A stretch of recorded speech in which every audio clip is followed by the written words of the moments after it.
말했었잖아. 다 똑같은 거지. 동생이 실종? 행복해 보였나요? 나는 결혼 못해. 오해. 은호가 먼저 일어났냐? 어떻게 사람이 12시간 이상 잠을 잘 수 있지? 엘리베이터 키스 신후 집에서 눈을 뜬 은호. 은호는 사귈 때처럼 자연스레 곁에 있는 현우의 꿈인지 현실인지 혼란스러워한다. 그래서 현우는 묻고 싶은 게 있으면 물으라 하고 은호는 공황장애부터 천천히 물어보는데 엘리베이터에서 우리가 키스 했지? 역시 가장 궁금한 건 키스 여부. 모든 게 현실에서 일어난 일이었다. 처음부터 말했었잖아. 나 그런 거 하지 않을 거라고. 알아. 근데 네가 나랑 결혼할 생각이 없었다면 8년씩이나 만나면 안 됐지. 사실 현우는 처음부터 비혼을 밝히며 연애를 시작했었지만 연애 기간 8년이 되자 은호는 당연히 결혼까지 할 거라 생각했었었다. 그래서 은호는 마음에도 없는 말을 쏟아내는데 자신의 약한 부분, 결혼하지 못하는 진짜 이유를 밝히고 싶지 않았던 현우는 이별을 고했다. 당장 만나려면 당장 헤어져야겠네. 잘 가라 정은호. 8년을 만나든 8주를 만났든 헤어지는 건 다 똑같은 거지. 은호는 이별을 염두에 두고 한 말이 아니었기에 현우에게 매달렸지만 현우의 속은 몰라도 전혀 흔들리지 않았다. 그렇게 이별해놓고 왜 이제 와서 따스하게 다가오는 건지.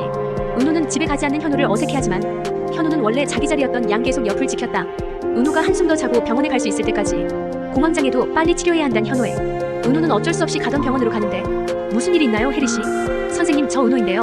요 근래 혜리 상태로만 갔다 보니 담당이도 혜리라고 부르는 혜리는 사라져버린 제 동생이에요.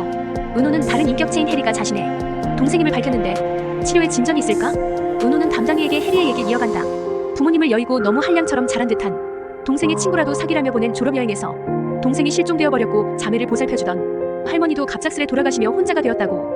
그래서 방송국 주차장 정산박스에서 일하고 싶었던 혜리의 일기를 보고 무보수로 일을 시작해 혜리의 인생을 살아보게 된 것. 마냥 행복했던 그 아이인 채로 살아간다면 나 역시도 그럴 수 있지 않을까? 혜리일 때 은호가 앞머리로 얼굴을 가리게 된 건 혹시나 누군가에게 들킬까봐였다. 3년째 혜리로 살아봤지만 행복보단 혜리성 정체성 장애를 얻어버린 은호. 제가 이제 혜리인 척하는 게 아니라 진짜 혜리가 되었다는 걸까요? 은호는 혜리의 상담 모습이 담긴 녹화 영상도 보며 충격을 받는다. 선생님도 주혜리가 행복해 보였나요? 현우라는 변수가 생겨서일까 은호가 혜리로 체인지 되지 않으니 연락도 되지 않는 혜리의 주연은 혼자 전전긍긍하고 있었다. 그 순간에도 현우는 은호의 곁을 계속 지켰다. 연애할 때처럼 자연스레 스며들어와 남친처럼 구는 현우에 의아하지만서도 은호는 그 순간이 좋아 일단은 받아들인다. 한편 주연은 계기자 재용 덕에 연락처 하나 없던 혜리와 관련된 정보를 얻는다. 분명 외동딸이라고 했는데 주은호의 동생? 주연은 검색창에 주은호를 검색해보고 혜리와 같은 얼굴에 잠시 놀라기도 했다. 그래서 지방 촬영이 끝나고 다음날 촬영이 이어짐에도 불구하고 곧장 확인하러 향하는데 하지만 아직까지 은호의 옆에 찰싹 붙어있는 현우의 모습에 다가서지 못하고 되돌아선다.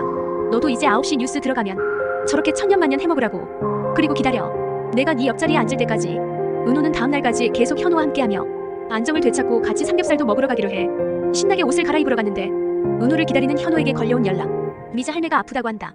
현우는 또 할매들과 은호 사이에서 선택해야 하는 갈등의 상황에 놓이고 결국 가봐야 한다며 은호를 내버려둔다.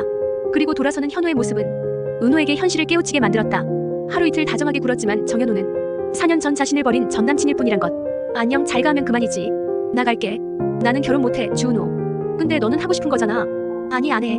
내가 다시는 결혼하자는 말 안 할게. 아니 아니야 은호야. 너는 또다시 그런 말을 할 거고 그때는 시간이 더 지났을 거야.